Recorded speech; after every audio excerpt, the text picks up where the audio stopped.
دنیا میں کوئی بھی رشتہ اتنا قریبی اور مضبوط نہیں ہوتا جتنا ماں اور بیٹی کا ہوتا ہے۔ ماں اور بیٹی کے درمیان کوئی بھی ان کی محبت کو کم نہیں کر سکتا اور نہ ہی ان کی محبت کی کوئی حد ہوتی ہے۔ ماں دنیا کی واحد ہستی ہے جو بیٹی کی پریشانیوں اور خوف کو خوشی میں بدل سکتی ہے۔ ماں اور بیٹی اس وقت سب سے زیادہ آپس میں قریب ہوتی ہیں جب بیٹی ماں بن جاتی ہے۔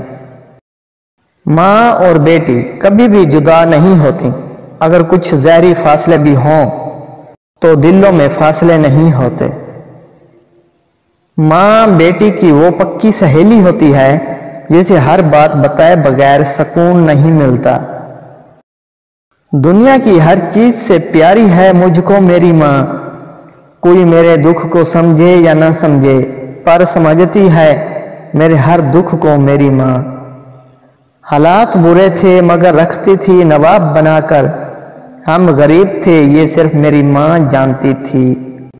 بیٹی اور درخت دونوں کا گھر میں ہونا ضروری ہے کیونکہ درخت ہمیشہ دھوپ میں سایہ دیتا ہے اور بیٹی ہمیشہ تکلیف میں ساتھ دیتی ہے۔